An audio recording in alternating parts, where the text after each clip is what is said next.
이런 일이 있었죠. 그래서 이런 원리는 미리 알고는 있었지만 제 스스로 이렇게 체험을 하면서 사람은 그냥 몸만의 존재가 아니로구나. 미묘한, 그거보다 더 정묘한 심리의 문제, 이런 것이 중요하게 작동하는 존재로구나. 야간나 치마 쓰지 않고도 깨끗이 없어지는구나. 이런 데 대한 확신을 얻게 됐어요. 그래서 이제 이런 공부를 계속 하면서 환자 치료를 그렇게 해봤죠. 또 다른 예를 한번 들어보겠습니다. 요새 알러지 비염 굉장히 많지 않습니까?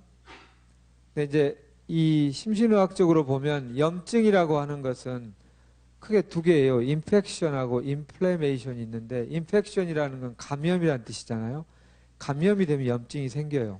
다시 말하면 세균이 들어왔을 때.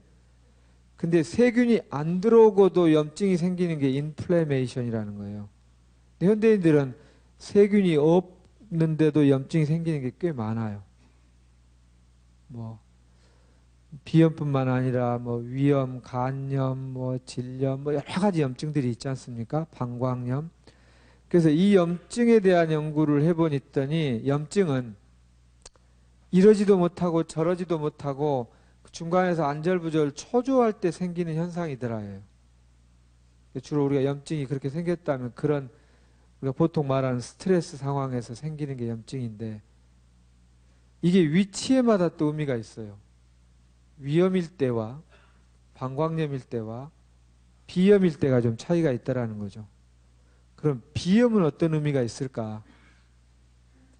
이런 원리를 한번 생각해 본 거죠. 그래서 비염은 코에서 나는 현상인데, 코 하면 뭐가 떠오르십니까? 코. 저를 좀 도와주시겠습니까? 코 하면 뭐가 떠오르세요? 이거 오래 생각하면 별로 의미가 없어요. 코 생각하면 호흡. 예, 일리 있는 말씀입니다. 또 혹시 코 생각하면 뭐가 떠오르세요? 콧대가 높다. 예. 또 혹시 코 생각하면 뭐가 생각나세요? 센터. 예. 굉장히 저하고 생각이 비슷하고요. 많은 사람에게 물어봐도 인류가 공통으로 이런 비슷한 얘기를 합니다. 코는 센터이기도 하고 호흡하는 곳이기도 하면서 아까 콧대 자존심이기도 해요. 그래서 코에 염증이 있을 때는 어떤 자존심의 손상이 있는가에 질문을 해볼 때 가장 잘 맞을 확률이 높아요. 그래서 동양에서도 이 코를 중심으로 보면서 자아에 대한 자의식의 크기를 말한다, 이렇게 말돼 있어요. 그래서 이제 비염이 오래 걸린 사람에게 제가 이걸 물어보면, 그렇죠. 요새 내가 정말 자존심을 엄청 참고 지낸 게 한 1년 됐네요. 근데 그 이후로 가만히 봤더니 정말 비염이 계속 심해지고 안 낫고 있네요. 아주 어린 꼬마들도 물어보면요, 나와요. 신기하게도. 너 자존심이 상한 일이 있지 않았니? 뭐 이러면 얘기하다 보면 얘기를 탁 하더라고요. 엄마한테 이런 소리를 들었을 때, 친구한테, 다른 선생님이 뭐라고 했을 때, 뭐 이런 식으로. 그래서 거기에 대해서 그럴 수 있었겠다. 그때 네가 얼마나 속상했니? 화나고 억울했니? 이런 얘기에 대해서 충분히 공감을 해서 감정에 이렇게 응어리가 콱, 감정체가 응어리 된 것들을 흐르게 해주고 나면 엄청 좋아지더라고요. 엄청. 그 외에 약이나 침은 보조적으로 도움을 줄 수 있습니다. 그러나 오히려 더 큰 치료는 내 안에 있는 의사가 작동해서 그 정서가 흐르게 해줄 때 더 큰 효과를 내더라는 거죠. 그게 이제 비염을 제가 그런 원리를 작용해 봐가지고 치료할 때 도움이 많이 받았던 임상 예들입니다. 그래서 우리가 알고 있는 드골이라는 사람이 예전에 프랑스의 대통령이었죠. 근데 원래 뭐 장군이었다고 하지 않습니까? 그 당시 프랑스가 굉장히 부패가 심했대요. 그래서 드골을 이렇게 뽑아서 그 사람은 군대에 있을 때 이렇게 부패를 그렇게 잘 척결했다고 합니다. 그래서 이 사람이 딱 장관들을 뽑을 때 무조건 코 큰 사람들을 택했대요. 코가 큰 사람들을 택해가지고 내가 월급을 기존의 월급보다 1.5배를 줄 테니까 대신 네 자존심을 걸고 단 1원이라도 부패하지 마라. 이렇게 얘기를 했대요. 그래서 물론 뭐 드골의 그 정부가 얻은 뭐 공과와 또는 뭐 부족한 점도 있었지만 적어도 부패 척결은 굉장히 성공적으로 했다고 평가한다고 합니다. 어쨌든 드골은 자기가 경험에 의해서 사람을 보면서 코가 다른 데보다 큰 사람들은 자존심이 세더라. 우리가 콧대가 높다는 그 표현, 그 은유적 표현 그대로 그렇게 했다는 거죠. 물론 이것도 빛과 그림자가 있어서 콧대가 세기 때문에 고집이 세고 자기만의 방식을 주장한다는 그림자도 있습니다. 그러나 그게 빛과 그림자는 항상 한 세트여서 목표를 어디에 두느냐에 따라서 그런 특징이 있더라. 이렇게 이제 우리가 역사가 얘기해 주는 얘기이기도 합니다. 자, 그런 식입니다. 그 다음에 이제 변비하고 설사가 늘 있다. 뭐 뭔가 나쁜 음식을 먹어서 설사 한번 하는 것은 예외이고요. 만성적으로 있다. 그럼 이건 어떤 의미가 있을까입니다. 뭐 제가 속이 차서 그러겠죠 라고 말하는 분들이 대부분 많아요. 설사가 많으면. 그런데 속이 차도 설사가 나올 수도 있고요. 변비가 생길 수도 있습니다. 속이 차면 장이 제 기능을 발휘하지 못하게 돼요. 그럴 때 허하고 차가운 성격의 변비라고 해서 허한성 변비라고 합니다. 근데 어떤 사람은 속이 차가워도 변비로 가는 사람도 있고요. 설사로 가는 사람도 있어요. 그럼 이 차이는 뭘까? 설사는요, 빨리 이 상황에서 빨리 벗어나고 싶어 하는 심리적 욕구가 작동할 때 빨리 흐르게 할 때 설사가 나오게 돼 있어요. 그래서 늘 만성적으로 설사가 많은 사람을 보면요, 특징이 이것도 빛과 그림자가 있어요. 스트레스를 오래 무지르고 앉아있는 것을 잘 못 견뎌해요. 빨리 이렇게 어떻게 막 손해를 보더라도 빨리 정리하고 스트레스로 벗어나고 싶어 해요. 그 어떻게 보면 스트레스를 오래 품고 있지 않으니까 장점도 있지만 끈기랄까? 버티는 힘이 좀 약하기가 쉬워요. 반면에 만성적으로 변비가 있는 사람은 빛의 측면에서는 뭔가 이렇게 딱 버티고 있는 것을 잘해요. 근데 대신 좀 내보내야 될 것도 꾹 갖고 있는 경우도 있어요. 심지어 내 똥도 아니 가만히 있어봐 좀 더 갖고 있어 볼게 이런 마음인 거예요.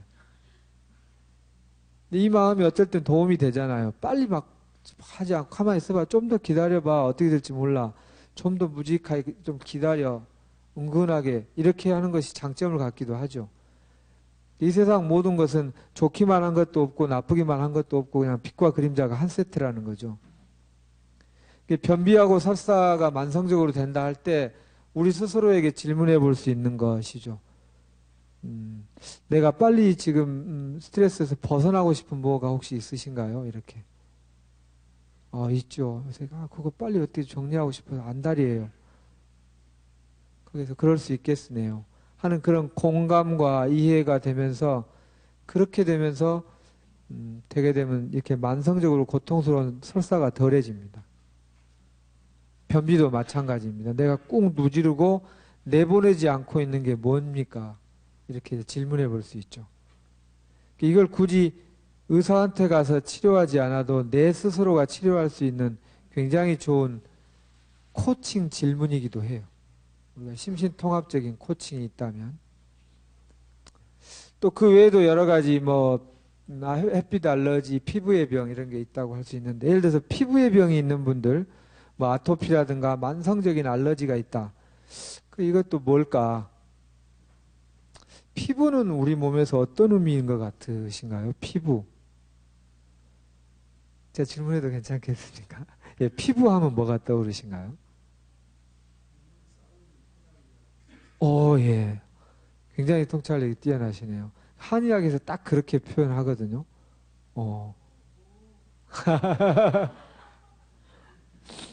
그러니까 이게 우리가 오행에서 음양오행을 말하는 제일 깊은 뼈에서부터 뼈가 제일 깊이 있는 수 에너지라고 해요. 그 다음에 수생목, 목은 근육이고요. 우리가 조소를 해보면 이렇게 뼈대를 세우고 근육 비슷한 걸 세운 다음에 그 다음에 이게 좀 기능을 발휘하기 위해서 혈관을 세우죠. 그게 화예요. 그 다음에 한 다음에 살을 이렇게 입혀요. 살이 토고 그 다음에 마지막에 딱 쌓는 마무리하고 수렴하는 것을 피부라고 해요. 마지막 딱 보따리를 쌓는 것이 피부죠. 그래서 금기운이라고 합니다. 금기운의 일반적 속성은 수렴하고 정리한다 이렇게 표현하고, 계절로 보면 가을이 그런 에너지다. 이렇게 잎으로 가는 에너지들을 다 정리해서 열매로 모으기 위해서 이렇게 수렴 정리하는 거다. 이렇게 말을 하죠. 피부가 딱 그 기능을 합니다. 맞습니다. 그래서 만약에 피부가 자꾸 염증이 난다. 그러면은 내가 이렇게 수렴하고 싶고 정리하고 싶은 것이 있는데 잘 안 되고 있는 것이 이게 고통스러운 게 있나요? 라는 질문을 할 수도 있고요. 또 우리가 이렇게 딱 하나에 쌓는 막이다 보니까 타인과 내가 마지막으로 만나는 최초의 이 위치가 피부예요. 그래서 대인관계, 관계에 있어서의 어려움이 주로 피부에 나타나기도 해요. 예를 들어서 이 관계가 너무 막 오는 것이, 나는 관계의 거리가 좀 멀었으면 좋겠는데 막 너무 들어오는 것이, 이게 거리가 사람마다 다르잖아요. 한 이 정도 있어야 편안한 사람이 있는가 하면 한 이 정도 있어야 편안한 사람도 있잖아요. 그런 거에 관련한 것들이 피부에 주로 나타나는 경우가 많아요. 그래서 이제 이런 코칭 질문을 스스로에게 해볼 수 있는 거예요. 내가 관계에 있어서 어려움, 거리에 대하여 불편함이 혹시 있나? 이렇게 말이죠. 그래서 피부는 이런 어떤 감염에 의해서, 박테리아나 의해서, 진균에 의해서 생기는 것들은 항생제나 뭐 항진균제를 쓰는 게 아주 빠른데요. 내부에서 나온 이런 것들은 그걸로 잘 안 들어요. 그래서 피부까지 왔다는 것은 아까 제가 말한 뼈, 근육, 혈관, 살 이렇게 해서 그게 이렇게 삐져나온 거여서, 피부가 만성적으로 안 좋은 경우는 치료 예후 기간을 좀 길게 잡아야 돼요. 이게 안에서 나오다 끝까지 나온 거니까. 그래서 피부가 막 이렇게 진물이 나고 이러는 것을 신체 심리학자들은 피부가 대신 울고 있다, 피부가 대신 뭔가를 표현하고 있다 이렇게 표현합니다. 또 이제 그래서 만성 피부가 있는 사람들이 보면, 그래서 자기 내면의 불편함을 막 잘 소통하는 능력이 좀 힘든 경우가 많아요. 그것들이 충분히 소통되고 나면 굳이 피부가 이러지 않아도 되는데, 그런 거죠. 이렇게 이제 피부의 병들도 그렇습니다. 이런 식으로 이제 우리가 한번 보는 거죠. 그래서 근본 치료가 되는 온전한 통합의학으로 가려면 어떻게 해야 되는 것인가를 보면 이 세 가지 키워드를 되게 얘기합니다. 심신의학이어야 되고, 자가치유의학이어야 되고, 예방의학이어야 된다. 전적으로 동의하는 바고요. 저건 이제 제가 한 말이 아니라 21세기 앞으로 나아가야 될 의료 방향에 대해서 세계 보건 의료인들이 모여서 정한 세 가지 원칙입니다. 이게 정확히 잘 저는 맞는다고 생각하는 게, 첫 번째 심신의학에 대해서 이 뉴욕 의과대학의 재활의학과 교수인 존 사노라고 하는 교수가 통증혁명이라는 책을 썼고요. 저게 아마존에서 3년인가 5년 동안 계속 베스트셀러가 된 책이에요. 이 사람이 주장이 뭐냐면, 통증, 몸만 보는 의학은 열등한 의학이라고 얘기를 하면서, 통증을 보는데 특히 재활의학과 하면 우리가 생각하기에 뼈가 부러지거나 뭐 근육에 손상이 있을 때 뭐 스트레칭하고 이렇게 물리치료하는 것이 방법이라고 알고 있잖아요. 그런데 거기에 아주 굉장히 엉뚱한 방법을 제안했어요. 저 사람은 그런 걸 일절하지 않고 오로지 환자에게 8주 동안, 요새 뭐가 화가 나신 대목이 있으세요? 요새 어떤 점이 우울하세요? 이거 상담만 8주씩 했다, 1시간씩. 그랬더니 자신이 그동안 했던 재활 여러 가지 한 것보다 치료율이 훨씬 높더라 하고 발표를 했어요. 그랬더니 그 재활의학계에서 아주 난리가 났어요. 그래서 재활의학과의 이단아라는 표현을, 별명을 얻기도 했는데, 아니 그렇게 하면 환자들이 이거 치료를 안 하고 그러면 그동안 했던 물리치료는 다 엉망이란, 아무 의미가 없단 말입니까? 환자들이 이렇게 이해하기가 쉬워요. 당신 이렇게 계속하면 우리 협회에서 문제를 삼겠습니다. 이렇게. 그러니까 이 사람이 좀 고집이 있는 스타일인가 봐요. 나는 절대 양보할 생각이 없다. 그렇다면 너희들이 다 같이 와서 같이 검증해 봐라. 해가지고 그렇게 해서 검증을 했는데 실제로 일반적인 치료율보다 훨씬 높은 결과를 냈어요.